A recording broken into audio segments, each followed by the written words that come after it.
Bonsoir et bienvenue à vous en direct sur Public Sénat. Voici les titres du 22h ce soir. Le gouvernement maintient mordicus ses prévisions de croissance et de déficit alors que ces chiffres sont contestés par de nombreuses organisations. Alors, déni de réalité économique ou bien volontarisme politique? Réponse, notre invité ce soir, l'ancien ministre de l'économie et vice-président de l'UDI, Jean Arthuis, tout à l'heure. Menace de Chianli, crise de régime et même demande de démission du Premier ministre. Les mots de la droite sont de plus en plus virulents à l'encontre du gouvernement et de son chef. Jean-Marc Ayrault a répondu cet après-midi à l'opposition dans une atmosphère, vous le verrez, enflammée. Le Royaume-Uni a enterré Margaret Thatcher. Plus de 2000 invités se sont joints à la reine Elisabeth II pour la cérémonie de funérailles, dont 2 chefs d'État, 11 premiers ministres et 17 chefs de la diplomatie en exercice, mais aucun ministre français. Alors, faut-il y voir un geste politique délibéré? Pas de commentaire du gouvernement qui estime que la France est déjà bien représentée avec Elisabeth Guigou sur place. Voilà pour le programme de votre 22h. Merci d'être en notre compagnie. Ce soir, 2 jours après l'attentat de Boston, les enquêteurs semblent progresser sur le procédé utilisé pour confectionner ces bombes bourrées de clous et de billes de métal qui ont fait 3 morts et 180 blessés. Pas de suspect identifié et interpellé ce soir, comme l'avait indiqué tout à l'heure la chaîne CNN, démenti par la police. Le point sur l'enquête avec Jérôme Rabier. Elles sont plus de 1000 personnes du FBI, de la police de Boston et d'agences fédérales américaines à chercher le moindre indice qui permettrait d'arrêter un suspect dans l'enquête sur l'attentat de Boston. Des moyens énormes qui commencent à porter leurs fruits. La police a divulgué ces images montrant que les bombes se situaient dans un sac à dos et que le dispositif était placé dans une cocotte minute. Le couvercle a été retrouvé sur le toit d'un immeuble jouxtant l'attentat. L'analyse des vidéos de surveillance d'un magasin situé à proximité de la 2e bombe montrerait un homme posant ou laissant tomber un sac à dos noir, un indice de plus dans la traque de l'ennemi public numéro 1. Sollicitant la population nombreuse sur un tel événement sportif, la police aurait recueilli plus de 2000 éléments photos ou vidéos permettant de faire avancer l'enquête. Sans suspect arrêté, l'Amérique continue de s'interroger sur le mobile de l'attentat. Une lettre reçue aujourd'hui par Barack Obama à la Maison-Blanche contenant de la ricine, un puissant poison, n'aurait en tout cas aucun lien avec les événements de Boston. Retour en France, c'est un procès hors norme, celui du scandale des prothèses PIP, une tromperie sanitaire au retentissement mondial. Il y avait beaucoup de souffrance et de colère aujourd'hui dans une aile du parc des expositions de Marseille, transformée pour l'occasion en palais de justice. 5250 plaignantes, un palais des congrès aménagé en tribunal pour l'occasion et 5 prévenus dont Jean-Claude Masse, ancien dirigeant de l'entreprise PIP qui fabriquait les fameuses prothèses mammaires défectueuses. Un premier procès qui doit durer 1 mois, l'occasion pour les victimes d'être enfin confrontées à Jean-Claude Masse. Alors les victimes sont peut-être noyées vu le nombre, mais chaque cas sera pris individuellement. Chacune a souffert différemment des prothèses mises en cause. Donc c'est un procès qui va marquer le début d'un épisode judiciaire qui va être très très long. Une procédure longue car l'affaire a été découpée en 3 volets. Dans ce procès, Jean-Claude Masse et 4 collaborateurs sont poursuivis pour tromperie aggravée et escroquerie et encourent jusqu'à 5 ans de prison. En cause, l'usage d'un gel de silicone utilisé dans l'industrie est 10 fois moins cher que le gel certifié. Les enveloppes des prothèses PIP avaient aussi un taux de rupture très élevé chez certaines patientes qui attendent beaucoup de la tenue de ce procès. Le premier souhait, c'est qu'ils soient reconnus en tant que coupables, chose qui ne fait aucun doute. C'est que les victimes soient replacées justement à leur rang de victimes et non plus montrées du doigt. Et c'est évidemment d'obtenir une indemnisation pour permettre à celles qui n'ont pas pu se faire réopérer, encore faute de moyens, de pouvoir avoir accès à cette réopération. Une indemnisation peu probable, Jean-Claude Masse et sa société s'étant déclarés insolvables. Seul un fonds spécial pourrait désormais venir appuyer les victimes, un maigre espoir pour les plus de 5000 plaignantes et les 300 000 femmes dans le monde qui sont concernées. L'affaire, ou plutôt le feuilleton Cahuzac, enflamme encore et toujours l'Assemblée nationale. Le Premier ministre a vertement répondu tout à l'heure à un député de l'opposition qui demandait sa démission. Regardez. Jérôme Cahuzac a déclaré hier soir au sujet de François Hollande « J'ignore quel était son degré de connaissance de cette affaire ». De deux choses l'une, soit vous n'étiez pas informé de ce délit et cela fait de vous et de François Hollande des hommes incapables de protéger et de défendre les intérêts de la France, soit vous étiez informé de la situation et vous avez alors manœuvré afin de maintenir secret ce compte illicite de Jérôme Cahuzac. Dans les deux cas, vous auriez déjà dû remettre votre démission. Quand allez-vous dire la vérité aux Français?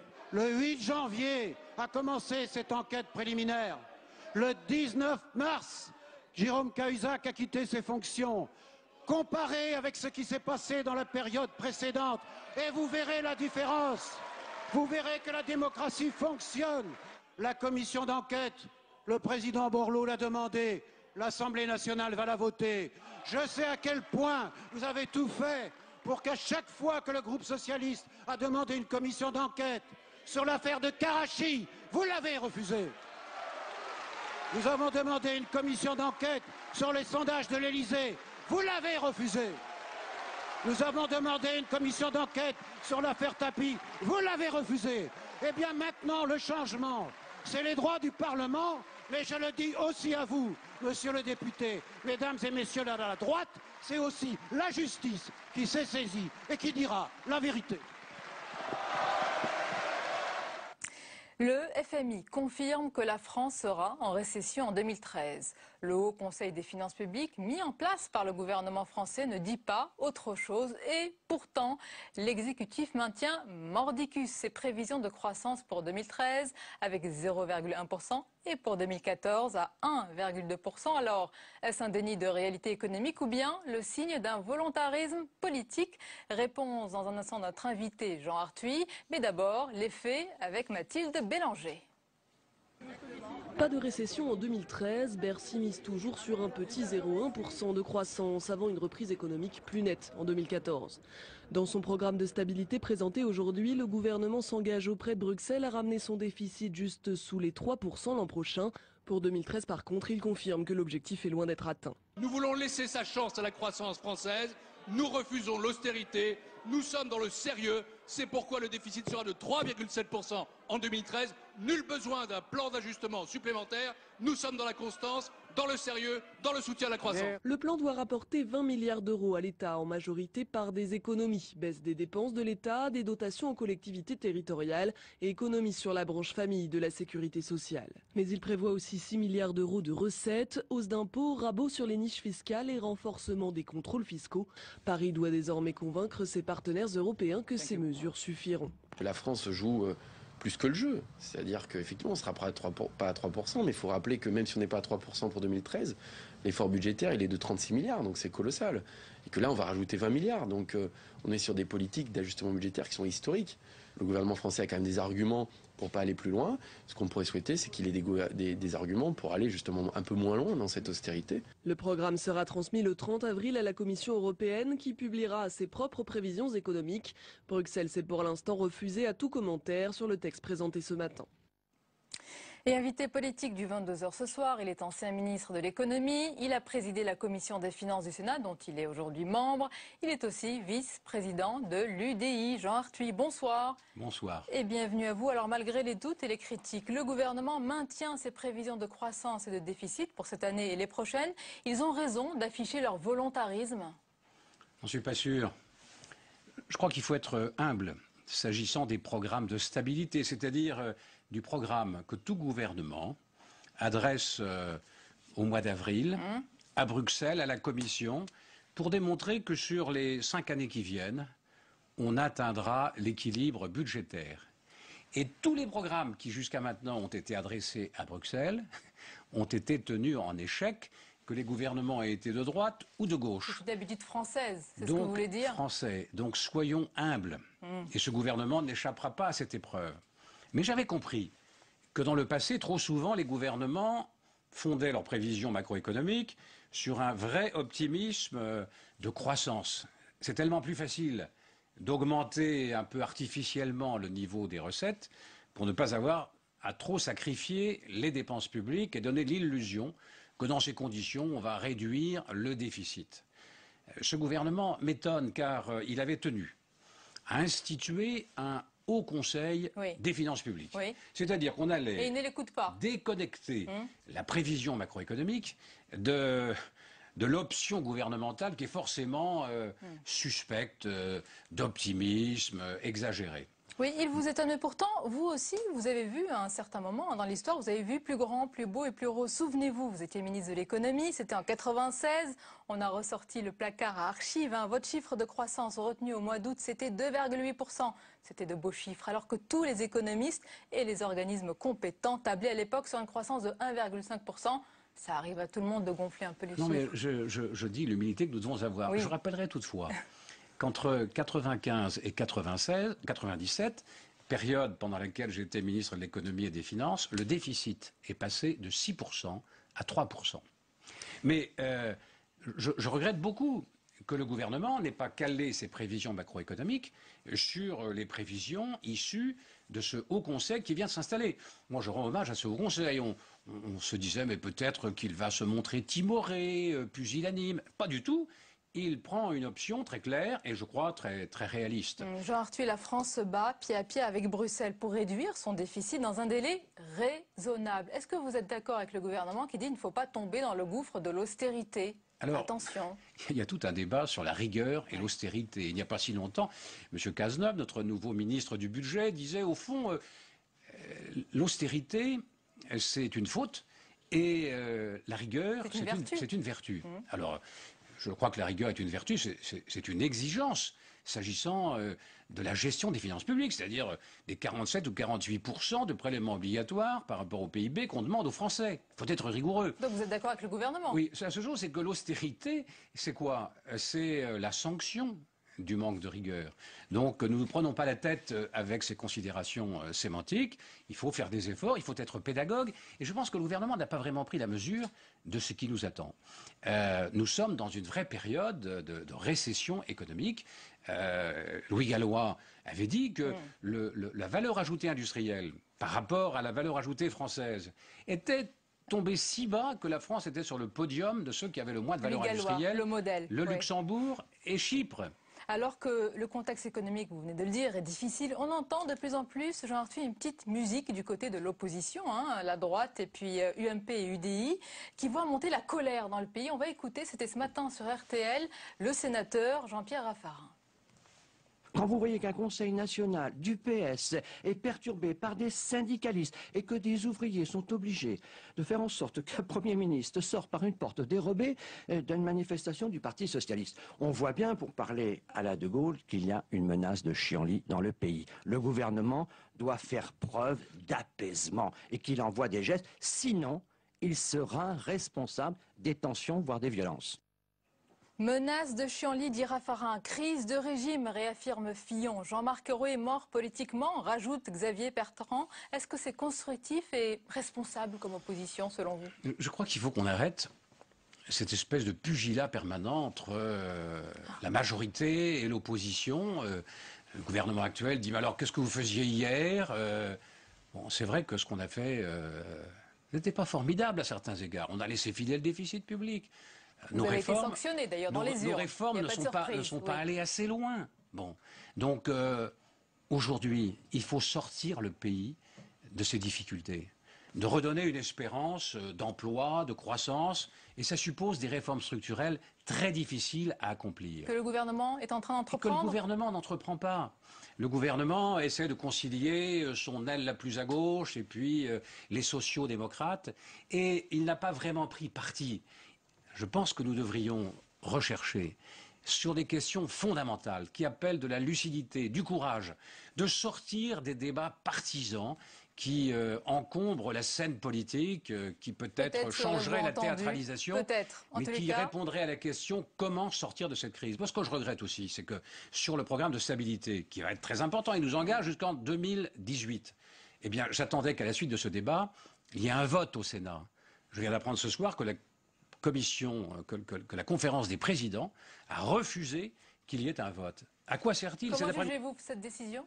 Je ne la comprends pas. Je ne la comprends pas parce que le ministre du Budget est venu nous dire devant la Commission des Finances, j'espère que le Sénat manifestera son approbation. Comment voulez-vous qu'il la manifeste sans vote? Ils doivent savoir qu'ils n'auront pas de majorité, peut-être, Jean Arthuis. C'est bien possible. Mais alors je regrette que le président du Sénat ne parte pas à l'assaut du gouvernement pour lui dire que ce débat doit avoir lieu et qu'il doit être sanctionné par un vote. Quel rôle va avoir le Sénat désormais, et si on ne peut même plus exprimer très clairement ce qu'est la conviction de la majorité du Sénat? La transparence. Les ministres ont publié leur patrimoine. Cela a donné lieu à des comparaisons, quelques moqueries, mais voilà, le mauvais moment est passé pour eux et votre tour arrive. C'est une espèce de déballage, et je n'ai pas encore bien compris la corrélation qu'il y a entre le motif du scandale, c'est-à-dire la tricherie, la faute inexcusable de M. Cahuzac, et puis cette avalanche de mesures qui relèvent de la communication. Qu'est-ce qu'on va prouver en faisant cela? Est-ce qu'on pense un seul instant? Pourquoi? Qu'avez-vous à cacher? Quelle est votre part d'ombre? Moi, je n'ai rien à cacher, en tout cas. Vous payez l'impôt sur la fortune? Je paye l'impôt sur la fortune. Enfin, je paye l'ISF, modestement, mais je le paye, oui. Et tout contribuable peut aller voir à la direction départementale des impôts ce qu'est cette contribution. Mais qu'est-ce que ça va prouver si j'expose mon patrimoine? Est-ce que c'est... Alors, il faudrait demander à tous les candidats, si c'est si important, avant qu'ils soient candidats à une élection, de présenter leur patrimoine. Est-ce qu'on n'est pas là dans un acte de voyeurisme, de démalage un peu démagogique? Parce que qu'est-ce qui fait le patrimoine?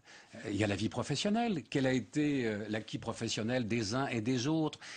Son conjoint peut avoir lui aussi apporté une contribution au patrimoine. Il peut y avoir des héritages qui viennent de la famille. Qu'est-ce qu'on prouve? Il y a ceux dont la famille a éclaté, donc qui ont séparé le patrimoine. J'ai cru lire que certains ministres avaient présenté leur patrimoine, mais n'avaient pas inclus le patrimoine de leur conjoint parce qu'ils étaient en séparation de biens. Mais qu'est-ce que ça veut dire? Et qu'est-ce qu'on va prouver? Est-ce qu'on croit un seul instant que si on avait eu obligation, si les ministres avaient eu obligation de publier leur patrimoine, est-ce que M. Cahuzac, avant ses aveux, aurait rendu public ses avoirs en Suisse ou à Singapour? Pour terminer, Jean-Arthus, Pierre Moscovici a été auditionné aujourd'hui par la Commission des finances de l'Assemblée pour son rôle justement dans le feuilleton Cahuzac. On lit que l'audition a été houleuse. On sait aussi que votre groupe, l'UDI, a demandé une commission d'enquête. N'est-il pas temps de tourner la page et de laisser la justice travailler? Certainement. J'ai assisté hier soir à une confession. Oui, mais c'est votre groupe qui a demandé, qui poursuit le feuilleton. Non, mais une commission d'enquête n'est pas là pour dresser un réquisitoire. Elle est là pour dissiper un malentendu et effacer une suspicion. Oui, vous l'enrobez. Donc ce que je souhaite, c'est que les travaux de contrôle si importants dans les missions du Parlement se fasse avec un peu plus de discrétion et que ce ne soit pas la convocation. C'est important parce qu'il y a des sénateurs et des députés, on l'a vu la semaine dernière quand ils ont fait entre guillemets une descente à Bercy, qui se sont pris peut-être pour les Sherlock Holmes, les inspecteurs gadgets, les Colombo du Parlement. Ils entretiennent un climat de suspicion. Je ne suis pas sûr qu'ils aient ainsi renforcé leur autorité. Vous parlez de vos collègues, c'est dit. Merci beaucoup, Jean-Arthus. Je pense que le contrôle appelle une certaine discrétion. Ce que je souhaite, c'est que les travaux de contrôle, si importants, soient un peu plus populaires et peut-être un peu plus médiatiques dans leurs conclusions. Merci d'avoir été notre invité ce soir. La suite du 22h, l'on parle à présent d'une réforme censée aider l'emploi, la transcription dans la loi de l'accord sur la sécurisation négocié entre le patronat et une partie des syndicats. Une manifestation hostile s'est tenue d'ailleurs devant le Sénat aujourd'hui et à l'intérieur de l'hémicycle, l'écho était relayé par les sénateurs communistes qui ont demandé, vous allez le voir, la suspension des débats qui étaient mouvementés. Joachim Rob. En musique et en ordre de bataille aux portes de la Haute Assemblée. Avant son examen en séance, les sénateurs communistes s'unissent aux syndicats opposés à l'accord sur la sécurisation de l'emploi. C'est la déstructuration du code de travail, c'est les licenciements économiques offerts sur un plateau aux employeurs, c'est la flexibilité, c'est la précarité. Dans le collimateur des élus communistes, le dispositif qui permet aux entreprises de négocier le temps de travail avec les salariés. C'est-à-dire la possibilité d'un chantage patronal pour dire aux salariés vous devez baisser vos salaires, vous devez changer vos conditions de travail, vous devez accepter de la mobilité forcée, sinon on licencie. La pression dans la rue et la bataille qui se poursuit dans l'hémicycle, les sénateurs communistes demandant en vain la suspension des débats pour protester contre le peu de temps accordé à l'examen du projet de loi. Un texte qui devrait donner lieu à un renversement des alliances. Nous sommes au groupe UDI très favorables à l'accord qui est intervenu entre les syndicats et le patronat. Il s'agit maintenant de voir ce que la loi va reprendre de l'accord. Les sénateurs centristes souhaitent protéger les possibilités de recours au temps partiel, notamment pour les services à la personne, une préoccupation partagée à l'UMP qui a déposé une quinzaine d'amendements. En fonction de l'accueil qui sera fait de nos propositions par la majorité et par le gouvernement, nous adapterons notre vote final qui peut aller du vote négatif, du vote favorable ou de l'abstention. Le vote final devrait intervenir vendredi ou samedi. Et tout de suite, tout ce qui vous a échappé dans le reste de l'actualité, regardez, c'est le tour de l'info, il est signé Cécile Sixou.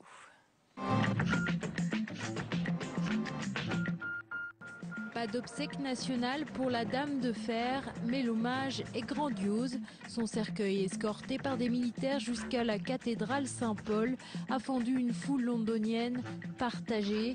D'un côté, les admirateurs venus lui dire adieu, de l'autre, les détracteurs, pancarte à la main, comptant d'enterrer définitivement le thatcherisme. J'ai vécu toutes les années Thatcher, j'ai survécu à l'ère Thatcher, j'ai détesté Thatcher. Et je suis ici aujourd'hui pour dire ce que je pense d'elle et de sa politique, dont nous subissons encore aujourd'hui les effets. La reine, mais aussi plus de 2000 personnalités du monde entier étaient présentes aux funérailles.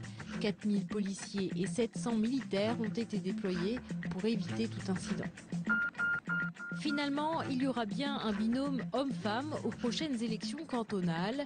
Malgré un parcours chaotique, la réforme des scrutins locaux a été adoptée aujourd'hui en dernière lecture par l'Assemblée nationale.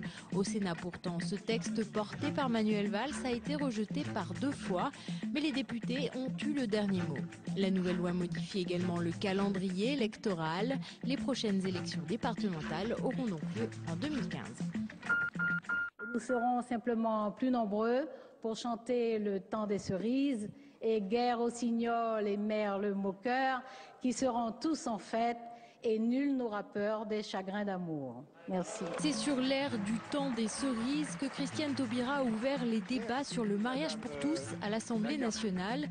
Devant un hémicycle clairsemé, la garde des Sceaux a défendu la légitimité de ce texte et s'en est pris aux factieux et aux cracheurs de haine qui s'opposent violemment au projet. Il a fait le ménage dans son gouvernement. Ses ministres sont désormais plus blancs que blancs. Pour le dessinateur suisse Burki du Courrier international, l'opération Transparence menée par François Hollande lui vaut bien le surnom de Monsieur Propre.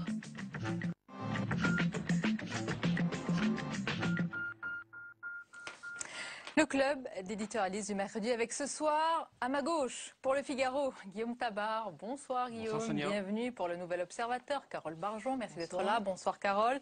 Pour Public Sénat, Jean-Louis Gombault, bonsoir Jean-Louis. Et pour tous et toutes, Hervé Baudry, notre dessinateur, bonsoir. Bonsoir Sonia, merci d'être là à Hervé. Toutes et à tous.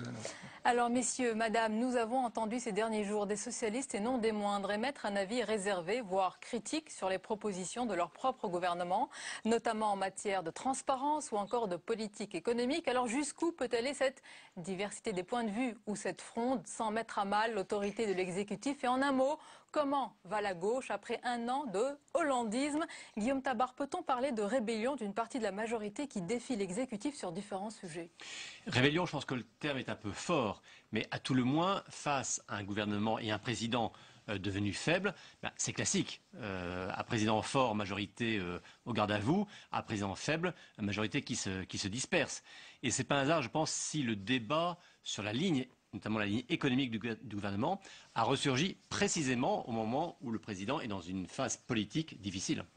Sur le sujet spécifique de la déclaration des patrimoines, Carole Barjon, les élus de droite et de gauche ont l'air déterminés pour ne pas se laisser emporter par la vague du voyeurisme. Est-ce que François Hollande peut les forcer? C'est contre les élus. C'est difficile, mais il a l'air quand même décidé. Il a quand même l'air décidé à les affronter. Et évidemment, il aura l'opinion derrière lui. Voilà, je pense que c'est là-dessus. Mais est-ce qu'il ne risque pas de jouer le peuple contre ses élus? Le peuple contre les élus, oui. Ben, écoutez, en tout cas dans l'opinion, je pense qu'il aura l'opinion derrière lui. Parce que les parlementaires mènent, je pense là, un mauvais combat. C'est vrai que c'est très opaque. Alors, il est exact qu'en vertu de la règle de la séparation des pouvoirs, il n'y a pas de contrôle de l'exécutif sur le budget des deux assemblées. Mais sous couvert de cette règle, il y a eu quand même, on le sait très bien, beaucoup de dérives pendant de longues années. Il a quand même fallu qu'il y ait une réforme des retraites pour que Bernard Accoyer, je crois, se décide effectivement enlevé quelques privilèges qu'avaient les parlementaires sur leur cotisation de retraite, puisqu'ils avaient la possibilité de cotiser double, enfin ce genre de choses. Bon, et on a l'impression que les parlementaires ont toujours un petit train de retard sur la société. Si les ministres sont obligés de déclarer leur patrimoine, après tout, on ne voit pas pourquoi les parlementaires ne le feraient pas. Ah oui, je suis pas, pardon, totalement d'accord avec Carole, parce que quand Carole dit François Hollande a l'opinion derrière lui, dans l'absolu. Et il y a encore quelques mois, lorsqu'on interrogeait l'opinion sur la transparence, la moralité des élus, etc., oui, les gens étaient à fond pour là-dessus.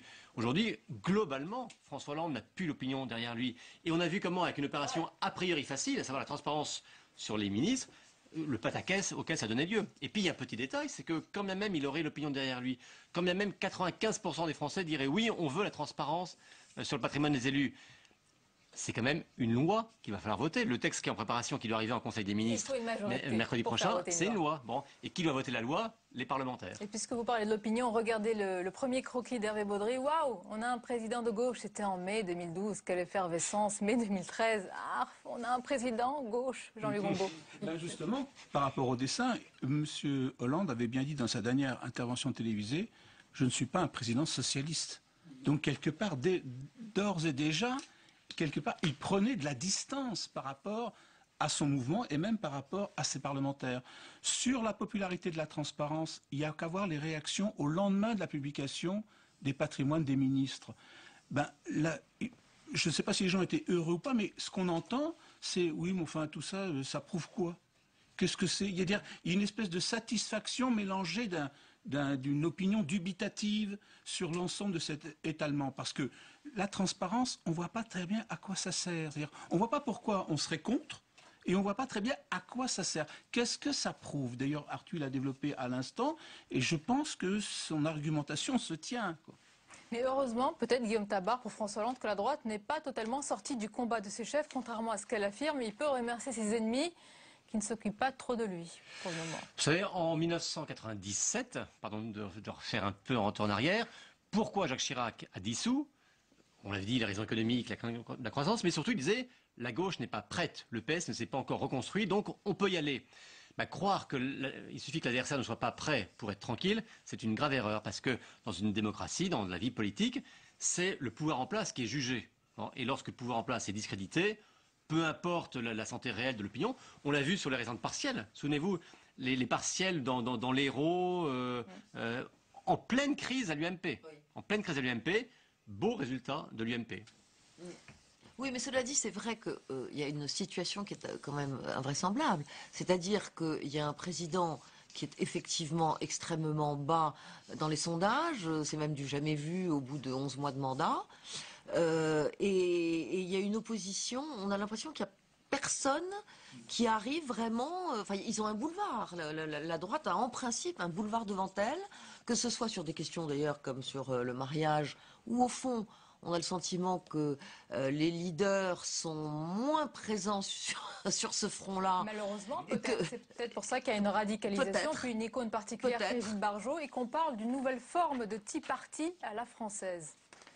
Une radicalisation d'une partie de la droite. Une radicalisation, moi j'en sais rien. Il y a toujours eu de toute façon, c'est vrai quand il y a des grands mouvements comme ça, vous avez toujours des groupes extrémistes. Mais peut-être y en a-t-il d'autant plus que personne dans l'opposition n'a vraiment pris la tête de ce combat-là. Alors au début, c'était peut-être une bonne idée, effectivement, parce que c'était la société civile, voilà, donc il fallait les laisser s'organiser. Mais peut-être qu'à un moment donné, il fallait quand même élever la voix sur ce sujet. On a l'impression qu'ils étaient en réalité, les leaders de la droite étaient eux-mêmes tétanisés. François Fillon, par exemple, dont on pense que, compte tenu de son profil, il aurait pu être beaucoup plus offensif sur ce sujet. Il n'était pas dans les manifestations et il est assez... ne veut pas apparaître sur la photo, Guillaume Tabar. Une petite précision sur le mot radicalisation, parce que on a connu des mouvements étudiants, des mouvements contre le CPE, les grèves contre les réformes de Vaquet et autres, où effectivement il y a eu ce qu'on appelait une radicalisation qui se traduisait par quoi? Par des vitrines cassées, par des voitures brûlées, par des vrais échauffourées avec les forces de l'ordre. Là, qu'est-ce qu'on a vu? On a vu, au pire ou au mieux, je ne sais pas ce qu'il faut dire, d'abord des gaz lacrymogènes qui étaient quand même lancés par les CRS et pas par les manifestants. Il y a une forme de harcèlement de certaines personnalités, on peut le dire, de certains ministres également. Il y a une pression qui est également qu'on ne peut pas nier. Il n'y a eu aucune violence physique. Au-delà de la nuance des mots, ce qui est assez rare dans un mouvement d'une telle ampleur. Donc, mais qu'est-ce que vous pensez de la situation avec cette droite, une partie de la droite qui se radicalise, il y a quand même une pression, et puis une gauche de la gauche qui va descendre manifester son contentement dans la rue, on a l'impression d'une prise en tenaille du président. Oui, alors je pense que politiquement, le plus gênant pour François Hollande, c'est effectivement la désertion, je pense qu'on peut employer ce mot, de la frange gauche de son électorat. Quand on regarde, pardon, ça a publicité, mais la page ce matin de Pascal Perrineau dans le Figaro, qui étudie la structure de la popularité de François Hollande, en gros, il perd 25 points de popularité globale. Où est-ce qu'il perd le plus? C'est dans l'électorat de gauche, y compris le sien, pas uniquement celui de Mélenchon, dans l'électorat jeune, a priori terreau de la gauche, chez les ouvriers, chez les fonctionnaires, voilà, c'est-à-dire que tout ce qui est le socle électoral de la gauche, c'est là que François Hollande s'effondre littéralement. Jean-Louis Gombault, dans un contexte comme celui-ci, le président doit pouvoir compter sur les siens. Le Parti socialiste n'est pas vraiment présent, mais cela fait des mois que dure cette impopularité. D'où peut venir l'embellie? Est-ce qu'il faut des résultats concrets en matière économique et sociale? C'est le frémissement qu'on attend? L'évidence, c'est-à-dire effectivement, tant qu'on s'enfoncera dans la crise, le président s'enfoncera dans les sondages. Ça me paraît. Toutes les histoires dont on parle qui sont mises en avant, la transparence, quel que soit le président, bien entendu, la transparence, le mariage homosexuel, tout ceci me semble être secondaire par rapport aux préoccupations majeures des Français, c'est une banalité de le dire, qui sont avant tout le pouvoir d'achat et le chômage. Or, les perspectives de croissance, généralement, il y a un débat entre les économistes sur les perspectives de croissance. Il y a toujours eu un débat. Il y a toujours eu, comme le signalait M. Arthuis tout à l'heure, des prévisions qui ont été erronées. Vous savez qu'on dit que Dieu a inventé les économistes de façon à ce que les météorologistes ne soient pas seuls à se tromper. Donc, effectivement, il y a toujours... Mais là, aujourd'hui, il y a quelque chose de spécifique, c'est que tous les économistes sont d'accord sur quoi le gouvernement, les prévisions du gouvernement ne sont pas correctes. Avant, il y avait une division. En 97, par exemple, il y avait des gens qui disaient à Chirac, non, il n'y aura pas de récession, pas du tout. Là, non. Il y a un consensus, FMI, OFCE, INSEE, tout le monde, pour dire que les prévisions gouvernementales ne sont pas justes. Or, tant que, évidemment, il n'y aura pas de frémissement de croissance et de frémissement de chômage, sur lesquels parie encore aujourd'hui dans son rapport le gouvernement, il ne peut pas s'en sortir. Il ne peut pas s'en sortir. Ce n'est pas possible. Voilà, comme dit Hervé Baudry, on attend une bonne nouvelle. Si un Français gagne le Tour de France, le gagne proprement d'ailleurs, ça fera du bien. Je pense qu'on a quand même des fabricants de vélos en France, donc ça fera repartir l'industrie du vélo comme la voiture ne marche pas. Quand même 3 vélos dans la déclaration de patrimoine. Carole Barjon, est-ce que François Hollande, comme les présidents qui suivront, doivent désormais s'habituer à gouverner par temps de crise, à gouverner dans l'urgence, dans l'impopularité et peut-être la décroissance aussi? Certainement, parce qu'effectivement... C'est le tableau des prochaines années? Pour rejoindre ce que disait Jean-Louis Gombault, ça aurait été le cas pour probablement n'importe quel président. Si Nicolas Sarkozy avait été réélu, il aurait été confronté au même problème. Il n'avait pas exactement la même image, donc ça aurait pu corriger un peu, mais malgré tout. Et c'est vrai que j'ai interviewé Alain Juppé, par exemple, ça sort demain dans le Nouvel Obs, et il dit qu'il croit à un scénario de l'endélitement avec une déroute électorale à la fin. Bon, un scénario à la Zapatero. Déroute de la gauche. Ah oui. Des routes de François Hollande, oui, bien sûr. Pour lui, oui. Bien sûr. Oui. D'ailleurs, un mot, Guillaume Tabar, sur les mots qui sont utilisés. Je les ai cités tout à l'heure avec notre invité politique Jean Arthuis. Chienlit pour Jean-Pierre Raffarin, crise de régime pour François Fillon et Laurent Wauquiez. Le Premier ministre est mort politiquement, selon Xavier Bertrand. Alors, heureusement, c'est-à-dire que si on déroule les mots employés par les responsables de la droite, il y a aussi, et ça je crois pour le coup c'est François Fillon le premier qui l'a signalé, la force et la résistance des institutions de la Ve République. Heureusement qu'elles sont solides. Heureusement qu'elles sont là. Et c'est vrai que si aujourd'hui, les mots que vous citez, je pense correspondent bien au sentiment de l'opinion et au regard de l'opinion sur le président, sur le gouvernement, sur la majorité, sur l'économie, etc. Voilà, il y a un sentiment d'une crise généralisée qui touche tous les secteurs de la vie, la vie économique, la vie de la société, la vie politique, etc. Bon, mais par chance, pour François Hollande, les institutions font qu'un président, et plus globalement tout l'appareil de l'État, peut tenir Et j'allais dire heureusement, en dépit de la crise. Donc il y a ce décalage entre cette résistance institutionnelle et puis la perception de la réalité du pays par l'opinion. Vous parlez de cette perception, comment vous jugez l'état de la France? Il y a presque un demi-siècle, c'était dans le quotidien Le Monde, Pierre Viançon-Pontet avait écrit son retentissant « La France s'ennuie » et c'était 2 mois avant mai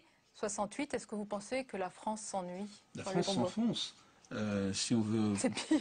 Oui, je ne vois pas. Là, il y a un vrai... Non, il y a... Non, mais écoutez, franchement... Non, mais... Oui, non, mais quand même, il y a une menace de récession qui est très sérieuse. Et surtout, au niveau de l'opinion publique, de la population française, maintenant, on va rentrer dans une autre période. On va rentrer dans une période d'économie importante en matière budgétaire. On a fait 30 milliards d'efforts pour 2013, et on va en faire encore 20 en 2014, et le programme, même si on a dit tout à l'heure que c'était jamais respecté, le programme qui doit nous conduire à l'équilibre budgétaire 0,7% en 2017 suppose de nouveaux efforts.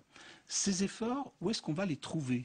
On va les trouver à partir de 2014, c'est dit dans le programme de stabilité qui était publié aujourd'hui, surtout dans le social, les dépenses sociales. D'ailleurs, aujourd'hui même, on a présenté des grandes idées sur les allocations familiales et ça va toucher certaines catégories de personnes, des gens qui gagnent 5 000 euros par mois, 7 000 euros, donc 5 000 euros en tout cas, ce n'est pas des sommes extraordinaires, même si ce ne sont pas les plus défavorisés, bien entendu. Déjà confortable pour 2 salaires, c'est pas 2 instituts, 2 professeurs à peu près, c'est ça. Hein.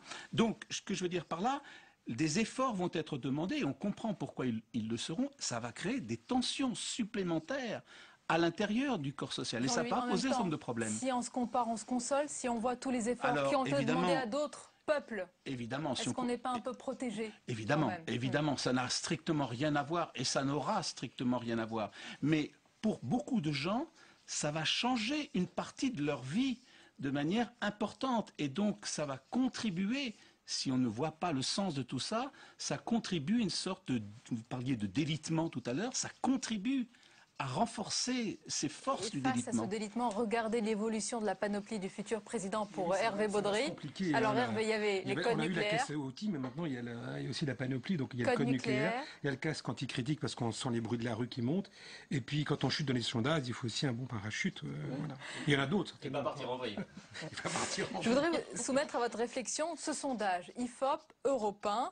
On va regarder ensemble les résultats. Si le premier tour de l'élection présidentielle avait lieu dimanche, voici les résultats. Nicolas Sarkozy arriverait en tête avec 30% de suffrages devant François Hollande et Marine Le Pen qui serait ex-aequo avec 22% chacun.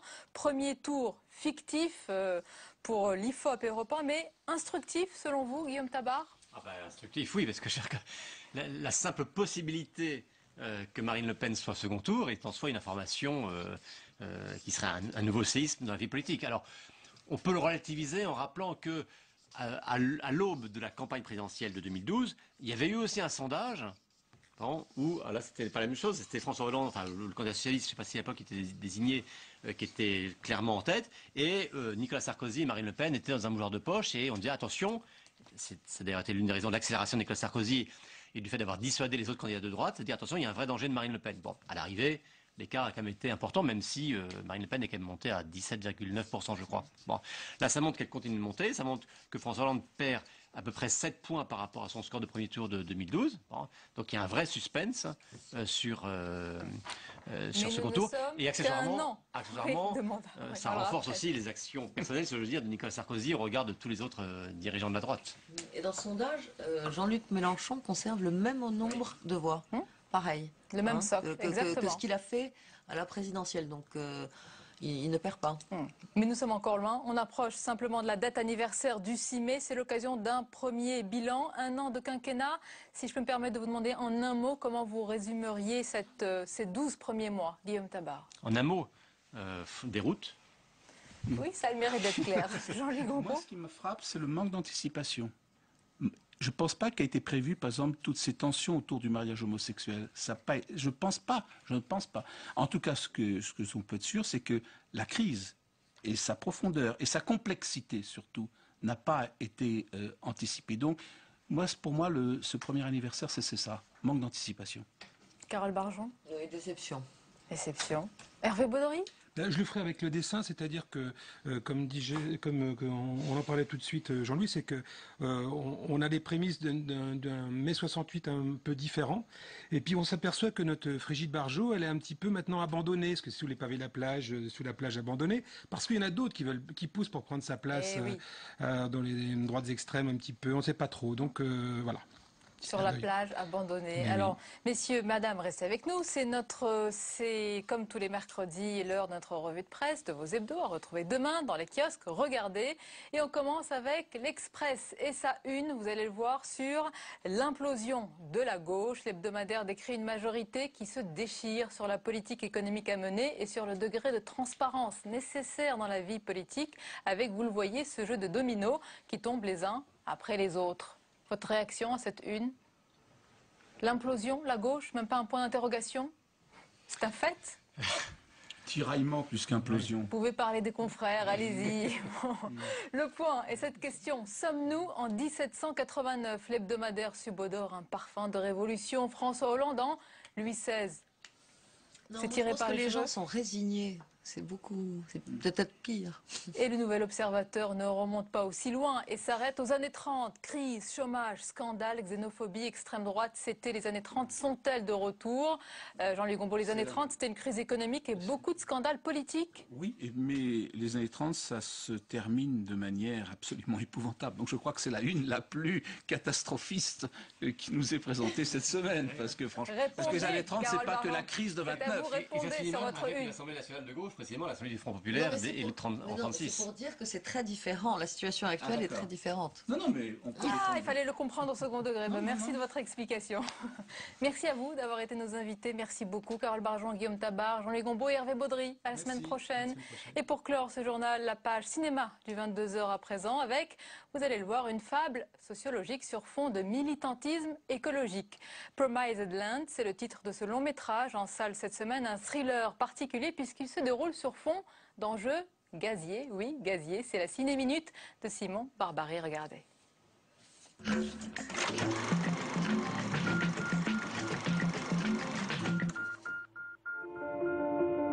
You guys have closed more towns than the team behind you by triple digits. How do you do that? I grew up in a large farming community. Tractor pulls, cow tipping. We had a Caterpillar plant. My junior year, they closed it down. And that whole farming town fantasy was just shattered. I'm selling them the only way they have to get back. I am happy to announce we will be bringing natural gas to McKinley. Quand Hollywood s'immisce dans le débat sur le gaz de schiste, c'est Gus Van Sant qui s'y colle avec son dernier long métrage Promised Land. Matt Damon y incarne Steve Butler, un employé modèle d'une compagnie gazière. Son job, convaincre les habitants d'une communauté rurale frappée par la crise de lui accorder le droit de forage sur leurs terres afin d'y extraire le gaz de schiste qu'elle renferme. Hi everybody, I'm here because my farm is gone. The land just turned brown and it died. What's happened to one of us, it can happen to all of us. The town is going to put it to a vote in 3 weeks. What the hell happened? You were supposed to get in, get out. Steven and I can handle this, sir. Avec des films comme Jerry ou encore Paranoid Park, Gus Van Sant nous avait habitués à des œuvres expérimentales et personnelles. Pour Promised Land, le propos dépasse le style, celui d'un État face à des choix stratégiques sur son avenir énergétique. Devant un tel enjeu, la parole de chaque citoyen compte. Moins qu'un réquisitoire anti-gaz de schiste, c'est plus une certaine idée de l'identité américaine qui est ici mise en valeur.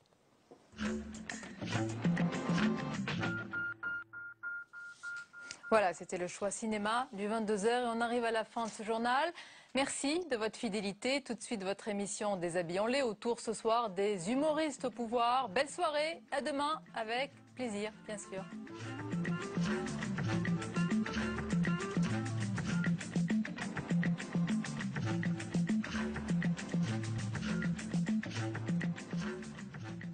Le pont a fait la prospérité des Rétais. Sans le pont, vous n'auriez pas de collège, vous n'auriez pratiquement plus d'école, plus de permanent. Ça a permis de penser à un avenir où on pourrait peut-être s'installer ici. En 1988, le destin de l'île de Ré a basculé avec la construction du pont qui la relie au continent. Comment les habitants ont-ils vécu la perte de leur insularité ? Et faut-il ou non rendre le passage gratuit ? Il faut se battre pour un principe de la République, le droit d'aller et venir pour tous. Si le pont était gratuit, nous n'avons pas la possibilité d'accueillir tout le monde. Autant de questions auxquelles tente de répondre le nouvel épisode de Attention Grands Travaux. Dimanche à 10h45 sur Public Sénat.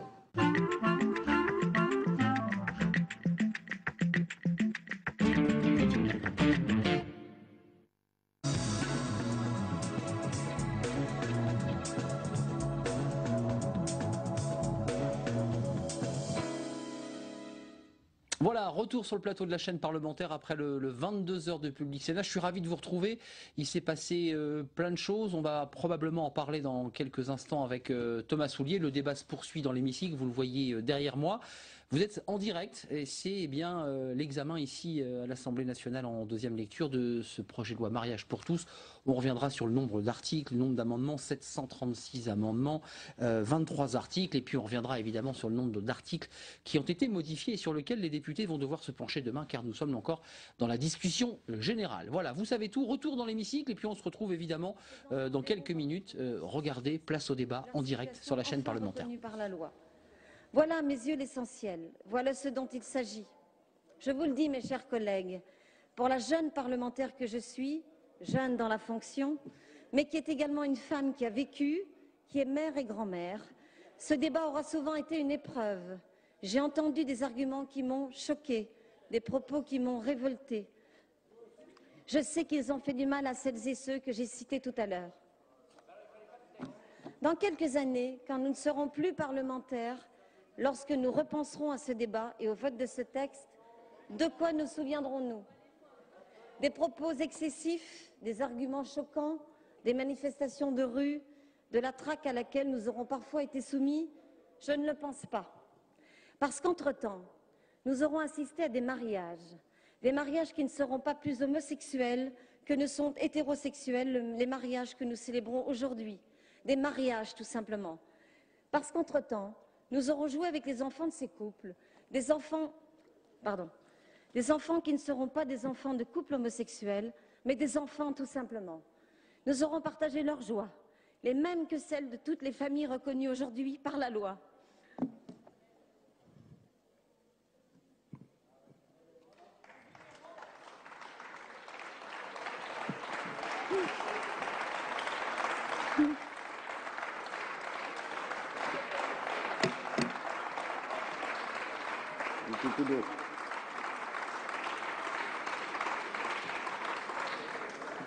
Leurs douleurs, les mêmes encore une fois.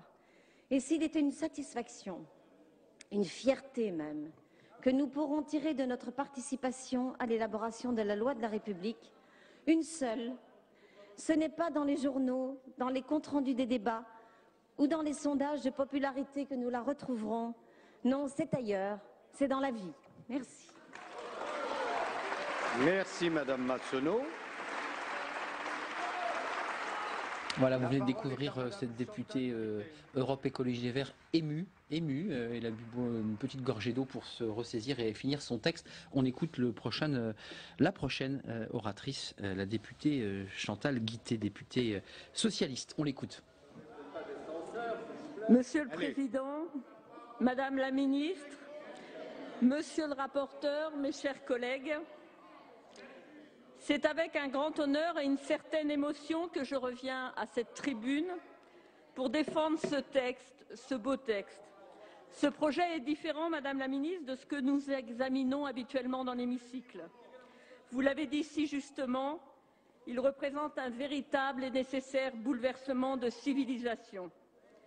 Ceux qui refusent notre projet se sont exprimés largement dans l'hémicycle.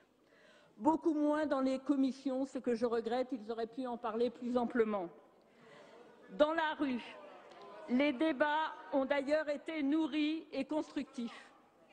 Que ce projet de loi fasse réagir, suscite chez certains des interrogations, des inquiétudes, rien d'étonnant. Il en est toujours ainsi dans les projets de société.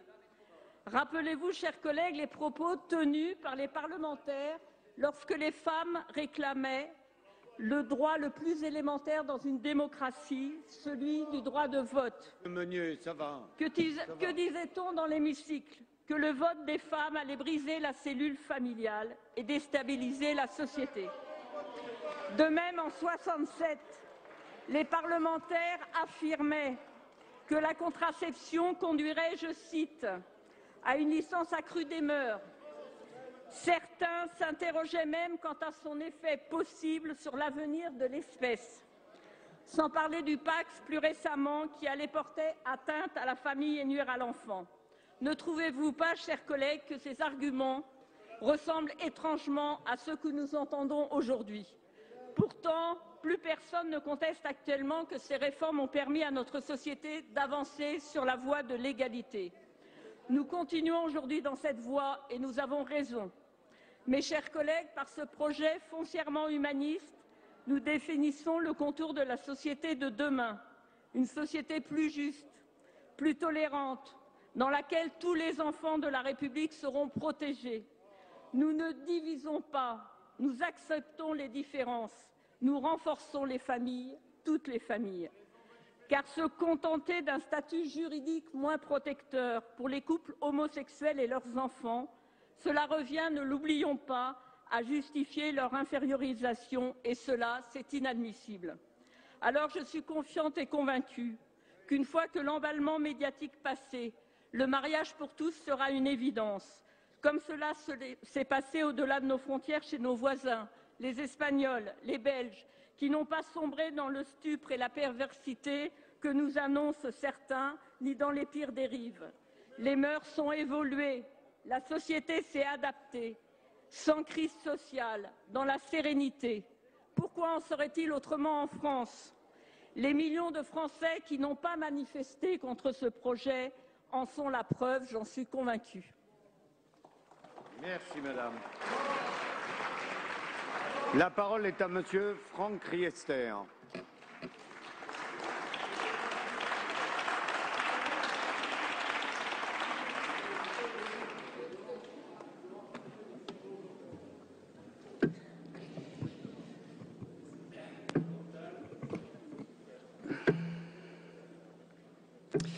Monsieur le Président, Madame la Ministre, Monsieur le Ministre, Monsieur le rapporteur, Monsieur le Président,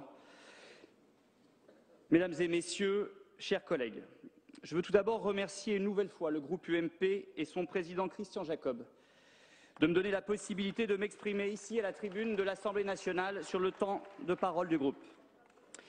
Alors le retour dans notre Assemblée de ce texte adopté en première lecture le 12 février dernier est l'occasion certes de déplorer les incidents qui ont émaillé son parcours, mais surtout de se réjouir ensemble du chemin accompli.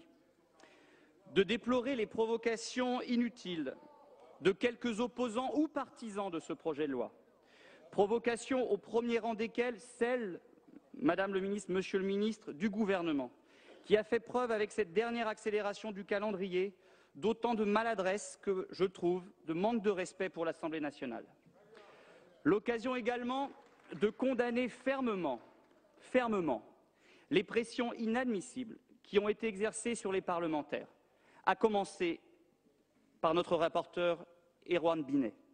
À travers ses représentants, c'est sur le peuple que l'on fait pression par l'intimidation et hélas parfois par la force. Ces agissements ne sont pas dignes de notre démocratie. Mais c'est aussi l'occasion de se réjouir, car le débat démocratique a bien eu lieu, et c'est l'essentiel. Mes chers collègues, un long chemin, douloureux parfois, mais je crois nécessaire, a été parcouru. Même si je veux dire que nombre de nos compatriotes favorables à ce texte ont été surpris, parfois choqués, parfois même meurtris par la mobilisation de tant de leurs concitoyens contre un projet de loi offrant pourtant de nouveaux droits, de nouvelles protections à certains Français sans rien enlever aux autres.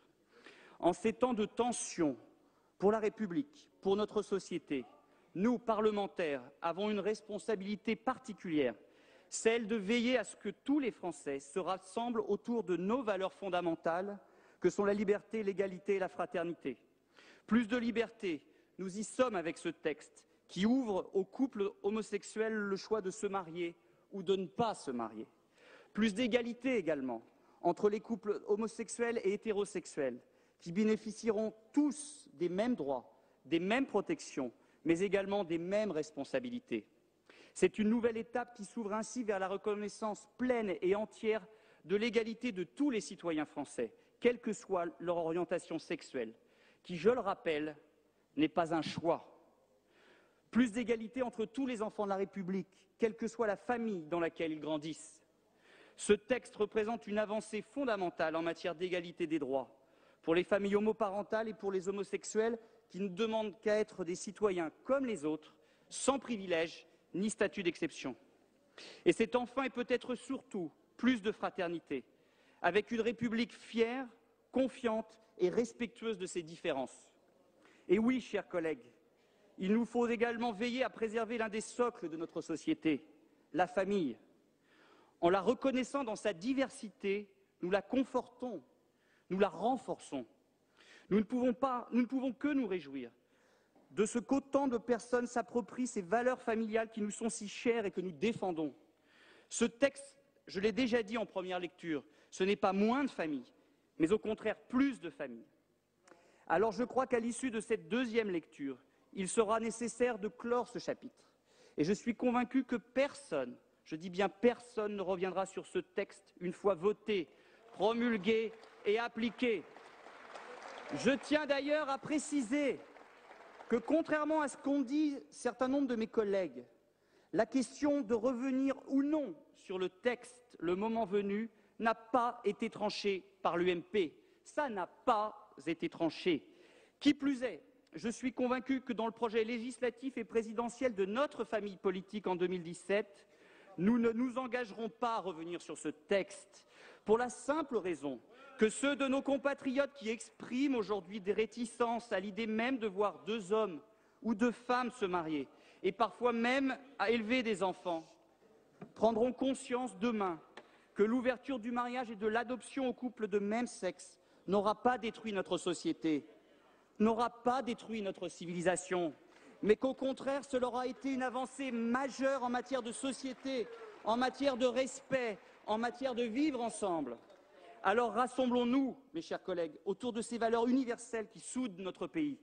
Ce texte, c'est un message de confiance en l'avenir, envoyé à tous nos compatriotes. Le message d'une République respectueuse et fraternelle.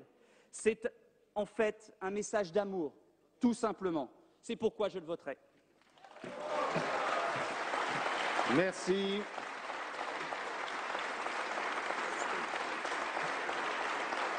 Merci, Monsieur Riester. La séance est suspendue pour 5 minutes. Voilà, retour sur le plateau, suspension de séance. Vous venez d'entendre Franck Riester. Il avait déjà en première lecture annoncé qu'il voterait ce texte. Disait-il à l'époque, ouvrir de nouveaux territoires de liberté. Il a réaffirmé devant la représentation nationale, devant la ministre garde des Sceaux, qu'il soutenait ce texte. On l'a entendu il y a quelques minutes et vous l'avez manqué à l'occasion de ce arrêt d'antenne à 22h. Écoutez ce son de la ministre Taubira, me dit-on à l'oreillette. Est-ce que ce son est prêt? Oui. Alors on l'écoute. Regardez. Nous disons simplement que, avec le temps, celles et ceux qui aujourd'hui n'osent pas entrer dans le texte pour être confrontés à la vérité de ce texte, réussiront à se poser. Et dans l'apaisement, ils consentiront à ces autres qui ne les privent de rien et qui demeurent leurs frères et sœurs en citoyenneté.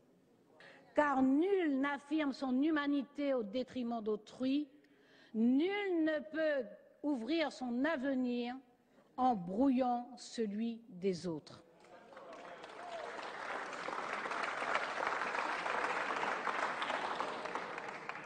Mais ces préoccupations n'ont rien à voir avec les cracheurs de haine, avec ceux qui font acte de violence, qui insultent des élus, des parlementaires de quelque bord qu'ils soient.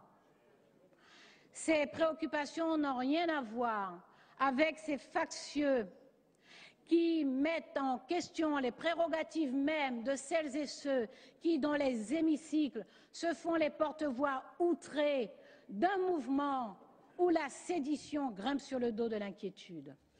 Voilà, ça c'était les mots de la garde des Sceaux au début, 16h30, au moment où le texte est revenu officiellement en deuxième lecture à l'Assemblée nationale. Des mots durs, elle a parlé de factieux pendant ce temps, et au moment où je vous parle, il y a encore des manifestants à quelques pas de l'Assemblée nationale. Nous pourrons voir quelques images dans quelques instants. Vous avez entendu Franck Riester, et puis dans quelques secondes, si la séance ne reprend pas, parce qu'on est en direct sur la chaîne parlementaire, vous allez pouvoir entendre un échange vers 22h15 entre Patrick Ollier, il est monté à la tribune, député UMP, un échange virulent entre Patrick Ollier et Henri Emmanuelli, qui lui était assis en tribune. Un moment fort, évidemment, entre deux ténors de notre classe politique. Écoutez, l'extrait est prêt, je vais vous le faire découvrir, c'est un moment fort. Nous sommes en duplex avec Thomas, justement peut-être pour commenter ce moment fort qui a eu lieu dans l'hémicycle. Thomas, vous m'entendez, entre